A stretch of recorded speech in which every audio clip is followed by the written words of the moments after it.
Hey YouTube, Spider G back here. I just started sharpening this Bugout in m390. It's going pretty good. I'm raising a bevel pretty good. This is the 325 Sharple. I've already got a pretty good bevel or burr that is coming out pretty good. Let me just do a couple more passes here. Make sure I get that tip. This has been a quick one, so thought I would see if I could record less than 30 minutes, because it seems, because I'm basically following the same bevel that's in there, but making it better. I think I used the 400 to cut it in, so went down to the 320 on this one, and it's cutting faster. So alright, so that looks good. We got a burr all the way down. We'll switch over to the other side, do a trailing pass, forward pass. We will go ahead and find our angle, which I pretty much know that it's right. I can feel it. Right there. There you go.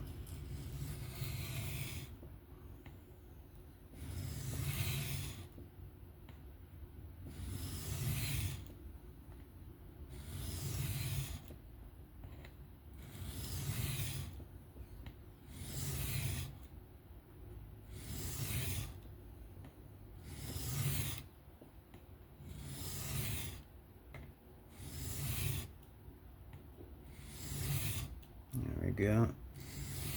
It's feeling good. I feel I'm locked. I could feel myself in my bevel. Getting it all the way down to the tip. Raise my elbow. It's right there. Right at the very tip.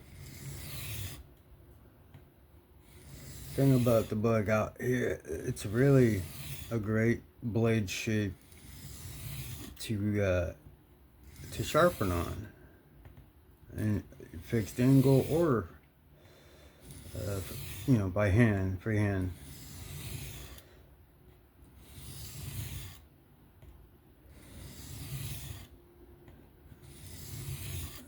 And this 325 has been going strong. It's cutting.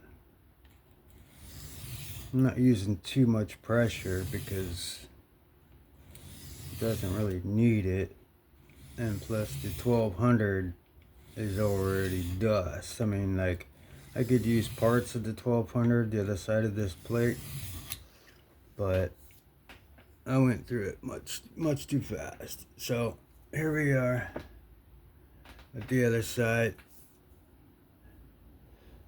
It's a nice little bevel there. We got a burr all the way across. Let's see how we're doing real quick. Let me do one forward pass on this. My bevel is even. Let me do something real quick. I'm gonna lean this. I'm just slightly changing my angle to match it up. I think the other side's a little more bigger, a little bigger. So I might as well match it on this side. Shouldn't take very long. Just cut in. Put the right amount of pressure all the way down. Should make quick work of that new bevel.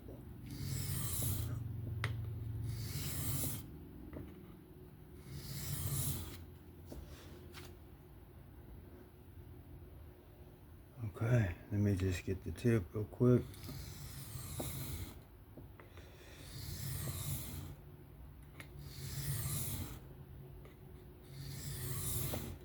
There we go. Feel it. Bevel all the way down. All the way down. So, alright, looks like we got similar bevel. Okay. Let's go ahead and clean that up a little bit.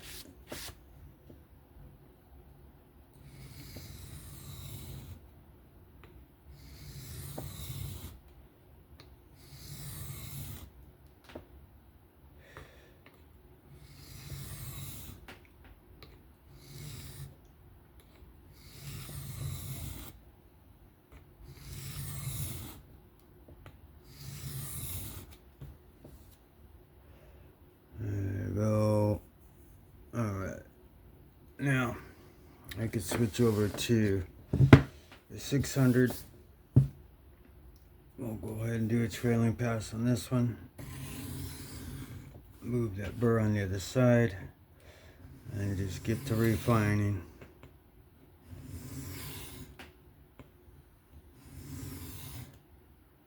The 600 is, I think, starting to become a lot.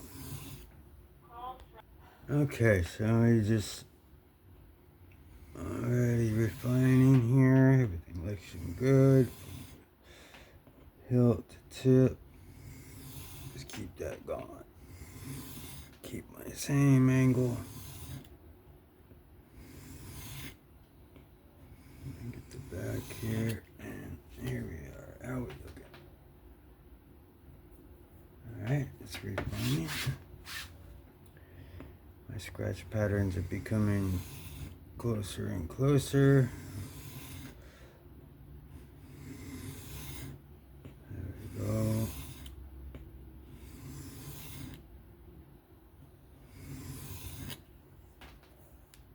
Alright, so that's not looking too bad. Alright, let's go ahead. We got the burr on the other side, all the way down. Forward pass. Let's clean this off. Alright, let's go to work on this side.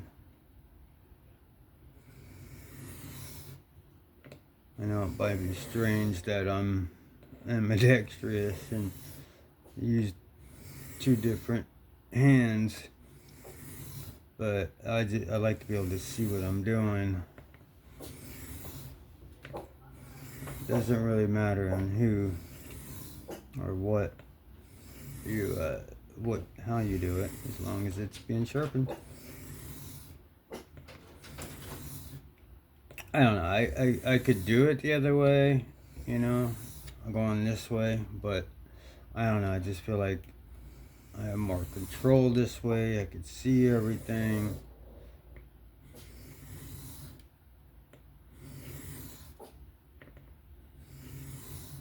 Alright.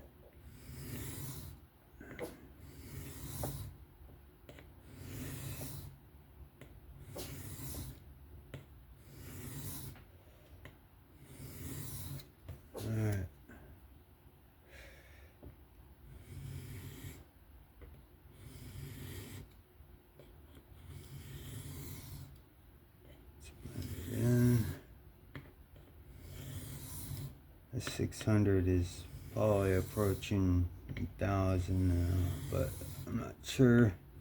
But it's not a 600 anymore. The 400 is more like a 600. So I'm probably gonna get some more replacement plates. These still have a lot of life on them. I just want to get those for when they do. Alright, so let's take a look at that side. If you guys can see it. Yeah, looking good. Now we can switch up to the 1200, and we will go ahead and do that now. I want that quick release. Alright. But in these things, I also need to find a carrying case, like a nice vintage carrying case for 8x3 stones and other sizes somewhere. where I can keep them like Neves does, like, I don't know, just to have, I'm big on keeping my tools and everything readily available. Right now they're in this box over here, so in case, wipe this off. Alright, so let's go ahead. We've got a burr on that side, so we're going to do, finished on that, we're going to do a trailing pass. Let's go ahead, button this up, see where we are. Alright, we're at 10 minutes. So I did the 325 to cut in the bevel.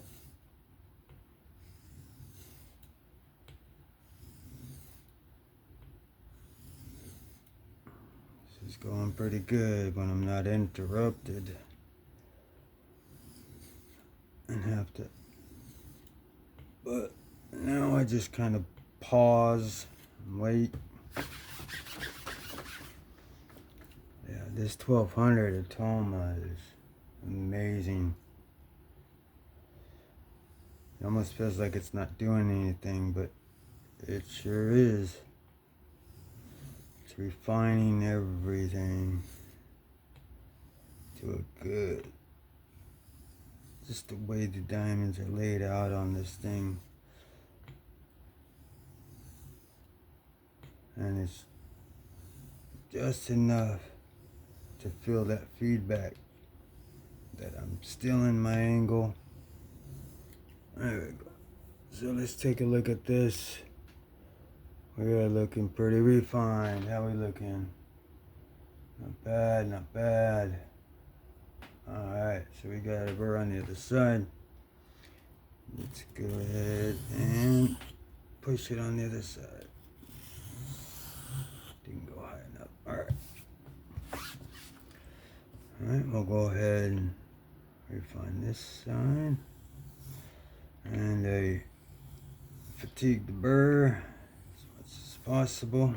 It raised a minimal one to begin with, so it shouldn't be hard to get off.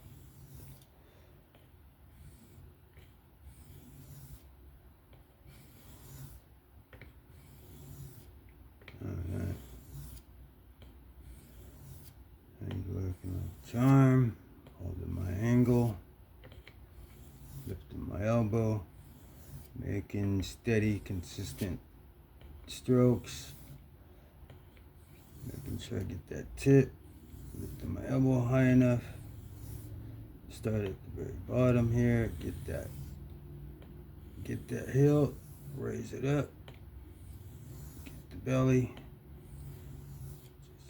just lean it back, following your angle, make sure you're locked up like a pit bull. Alright, man, that is looking good.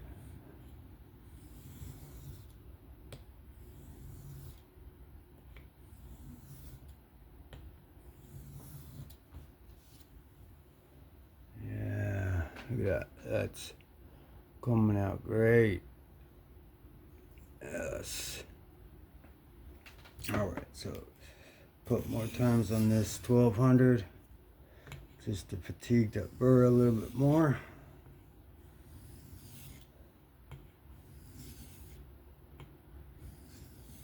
Alright. We don't have to do too many passes and not really much pressure. Learned that from the Sharpball 1200. Just make sure everything stays flat. There we go. There we go.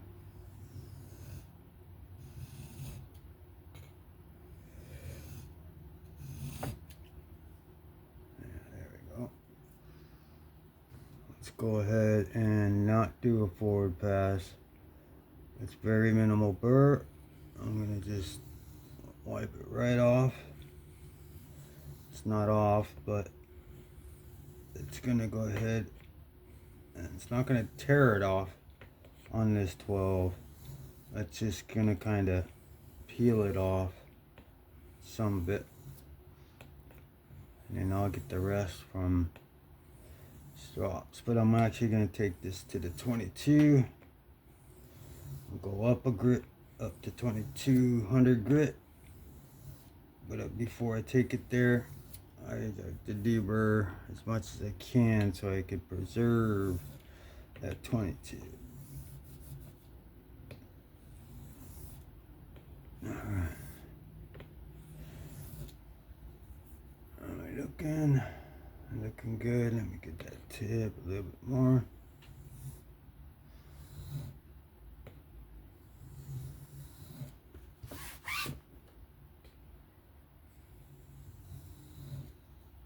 There we go.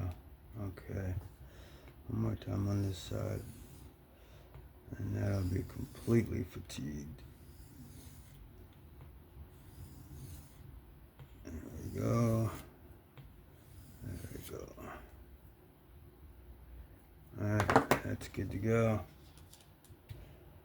We will go ahead and throw in 22. Grab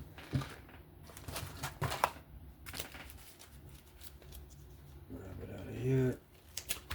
Time 16 minutes. So I have the quick release. Come on, Jared.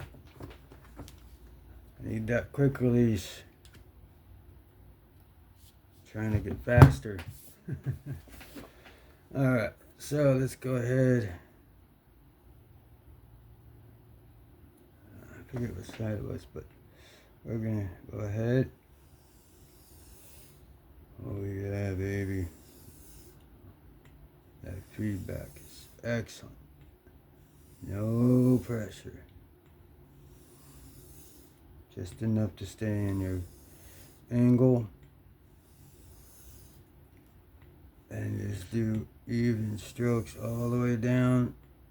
So that burr, that bevel looks good and clean. Because after this, you would be going up into the high grits for a mirror. This is that a mid to bring it just above a 1200 and put like a nice edge on it before it goes to a mirror. I don't know, I kind of like how factory grinds are, like Spyderco's or just the way they look, you know, like TRMs, like my Neutron. I haven't sharpened because I like the actual sharpening they put on it. It's incredibly sharp as it is. So I'm afraid I would mess it up until I get better. But I like this is coming out good. So we are looking pretty good. It's nice and flat all the way around. Let's go ahead. Sometimes I don't know when to quit on this thing, so I'm gonna force myself to quit after this stroke. There we go. Now let's switch it over. Let's do a forward pass on this, just because the bevel was raised or the burr was raised,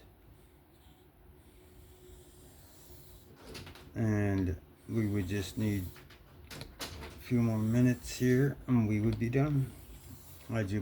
After this, we head to the actual strops, and we were able to get this done in less than 30 minutes. Getting faster and faster with consistent edges. It looks good.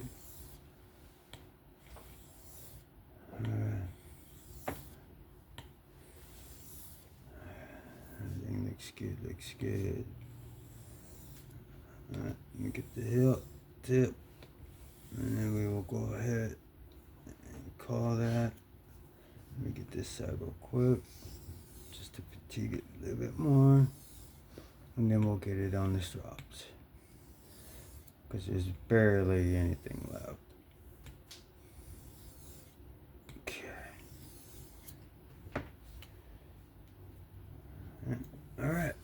So let's go ahead, put the strops up. We'll go ahead, start stropping.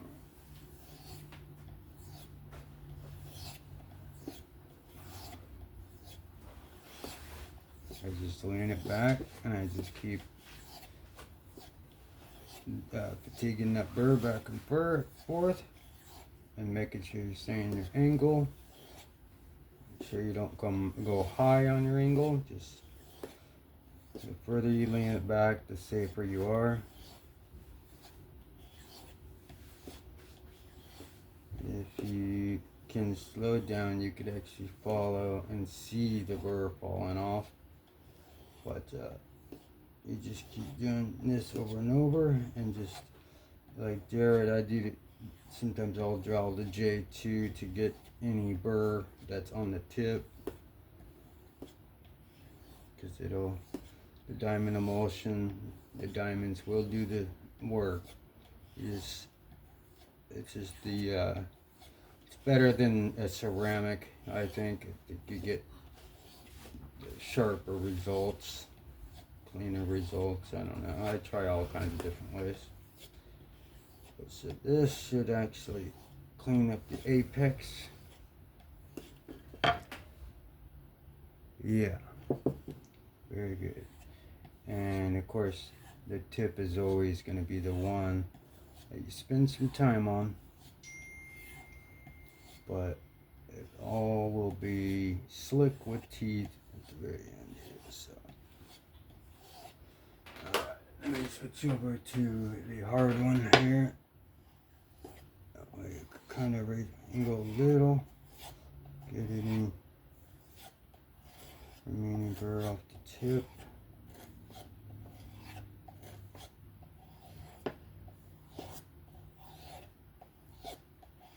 This one's a little more forgiving, so you can raise a little bit, but absolutely no pressure. And then after that, I take it to the 0.5, and we would basically consider that done. Let's do this over again, lay it back, make sure you get in your entire bevel, get all that burr from tip to hilt, hold your angle. Even you could raise the strop so you know where you're at, and you get everything. So I want to get the tip of this, and I also want to run and get the entire thing, but lean it back. This is very, very good leather here. Alright. Yes, we are sharp. Alright, so I just did a full sharpening from front to back, and let's go ahead and test the results.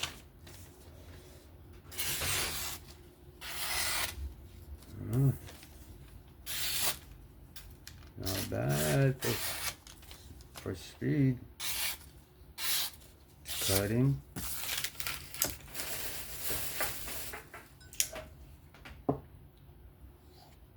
Let's see. Maybe I was going. It could be better, but it was pretty quick for me on an m390 Bugout. But you start out with the right aggressive stone, you can make quick work of it if you're able to hold your angle. That is the most important thing. Holding that angle is paramount to, basically having a sharp knife or not. It's a little rough top, which I expected, but it's okay. That's the difference of going straight to strops and letting the diamond emulsion do the work. And when you have several strops, you could have several different emulsions on them, and that's what I do. A 6, a 3, a 1, a 0.5, either gunny or stroppy. But there's some other ones out there that I've had a conversation in another content creator's comments on some other emulsions that I might want to check out. Alright, so that thing is sharp. So we will go ahead and take some of this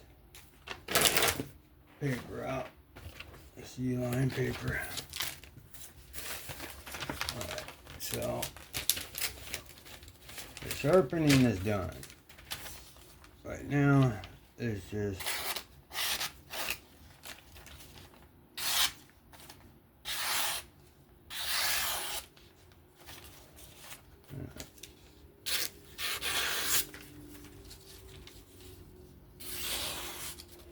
a few more strops, and that would be all she wrote. So plus it's yeah, so you can see that there's just need to keep stropping a little bit, but that is not bad for my skill set and the speed. Sometimes it takes me a long time when I'm focusing, but that I was able to record a full sharpening. Let me go ahead, cut this in half. Let me just drop this a little more. Let's go ahead, lean it back.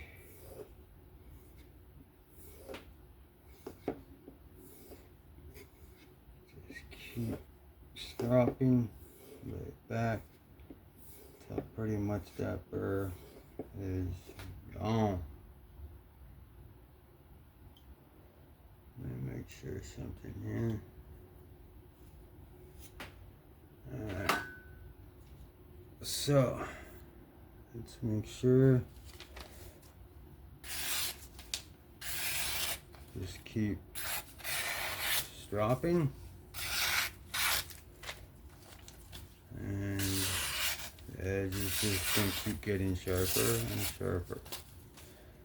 Alright, so that was the results of a quick Bugout sharpening.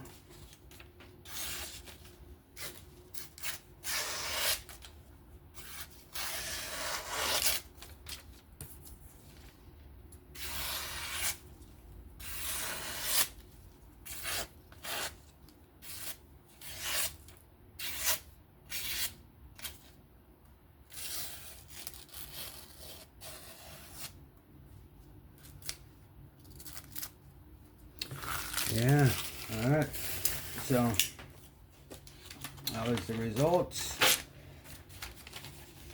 You guys, if you have any, if you thought this was interesting or anything like that, please give me a like, sub, comment. That's gonna do it for me on this full sharpening of this Benchmade Bugout and m390. And that was for me, fast and recordable. So sometimes it's difficult to record a whole sharpening. So if you guys sit through this, you'll see from front to back, start. Very, very good. Alright, so that'll do it for me. Have fun, be safe. I will catch you on the next one. Peace out.